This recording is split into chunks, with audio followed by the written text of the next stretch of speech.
Boa noite, tudo bem com vocês? Vamos à nossa aula de hoje. Hoje é a aula de número 3. Na semana passada, na aula 2, a gente começou a série de 8 hábitos baseados no livro 8 Hábitos de um Líder Eficaz. Os primeiros 4 hábitos que a gente viu semana passada foram os seguintes: o sonho, oração, convite e contato. Tudo isso relacionado aos pequenos grupos e células, né?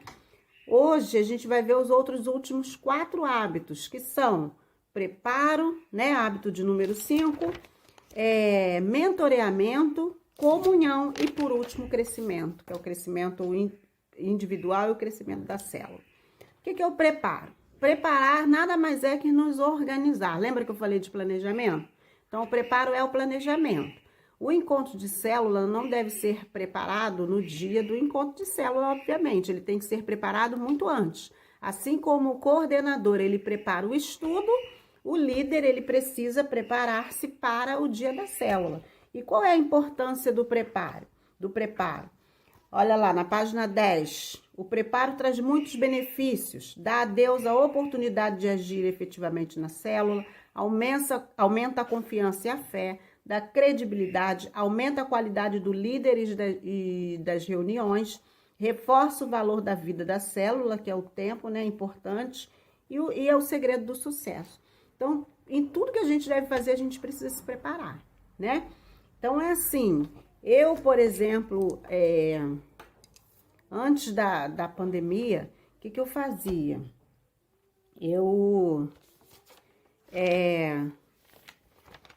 Eu tinha uma agenda que eu já tentava agendar as pessoas que pediam célula durante as 4 semanas do mês. Então, já ficava agendado. Aí, eu costumava pôr no grupo os locais, né? O supervisor, pelo menos, já sabia, já tinha uma noção mais ou menos de quais locais iríamos fazer a célula.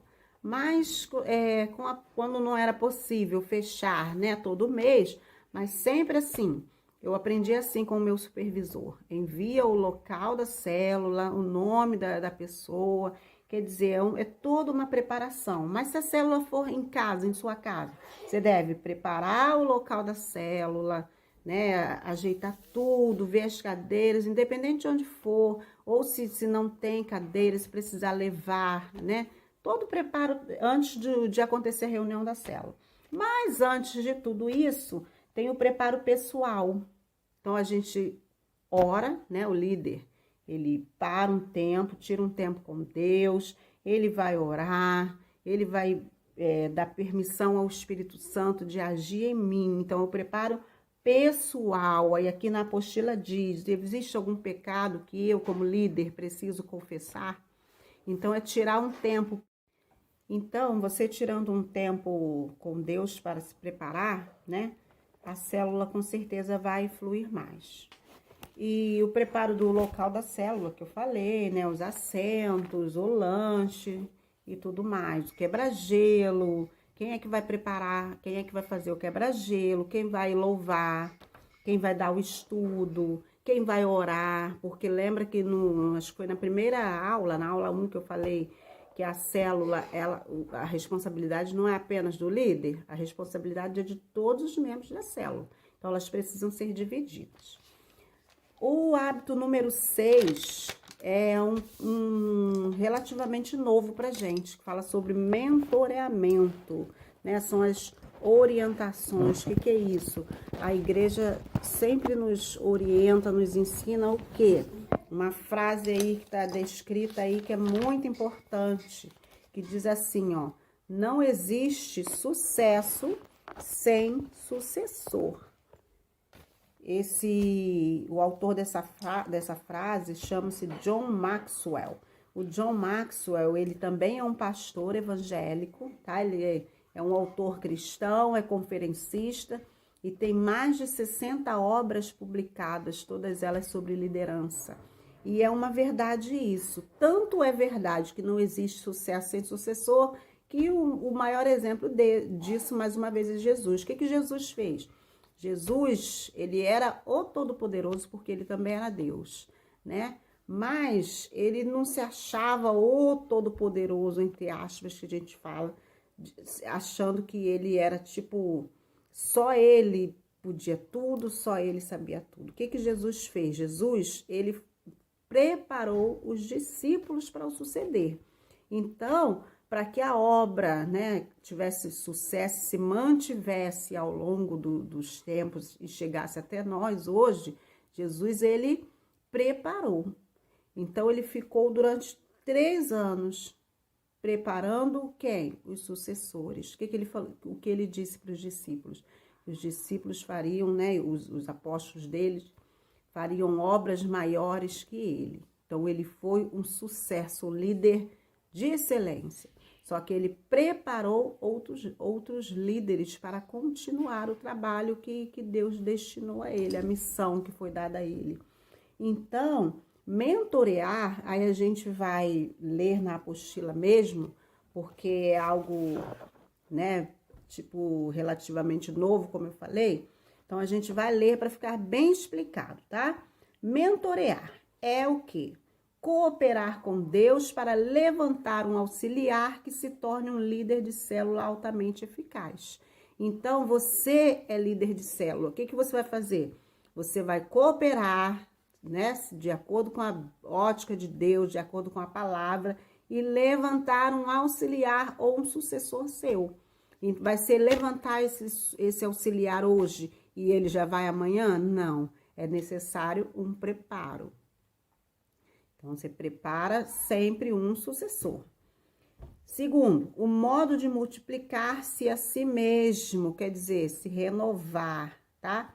A essência de fazer discípulos, mentorear é o quê? A essência de fazer discípulos. Então, quanto mais discípulos, melhor.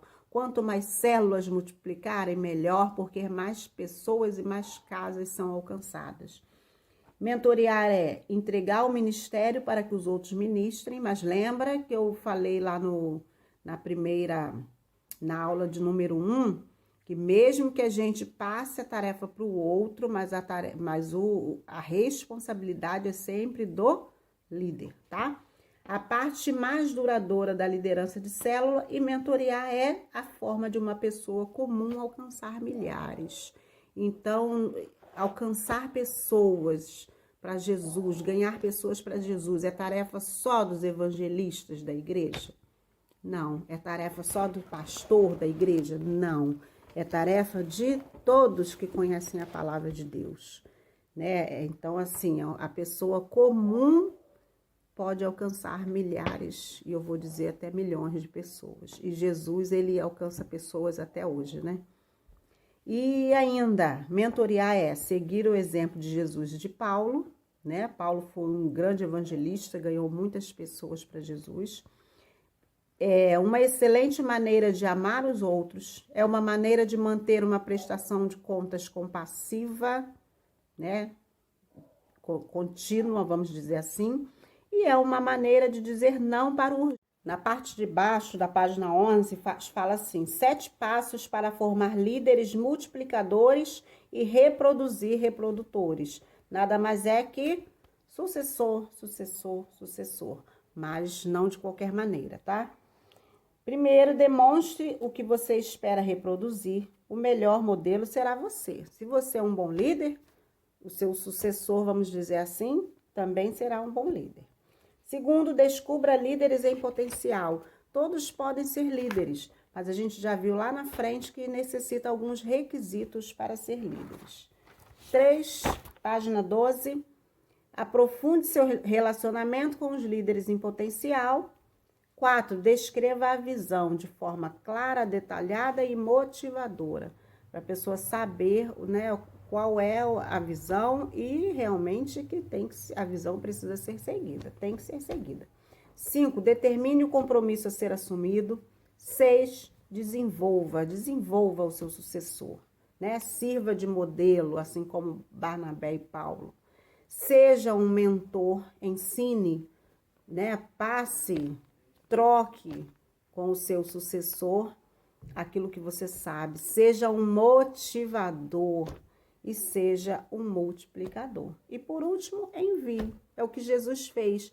Jesus, ele escolheu algumas pessoas, porque é o que eu falei, que não é qualquer pessoa pode ser, mas existem pré-requisitos. Então, Jesus escolheu os 12 que ele queria. Jesus, ele foi o exemplo, se relacionou com eles. Jesus mostrou a eles o que eles deveriam fazer. Deu compromisso quando ele mandou sair de 2 em 2 depois de um certo tempo para que eles pudessem aprender, ter a prática, né? Desenvolveu-os, continuou com eles, desenvolvendo a cada dia, servindo de modelo, motivando, né? E, por final, enviou. Eles foram enviados 2 vezes, digamos assim, né? Naquele ensaio, entre aspas, onde Jesus fala para irem de 2 em 2.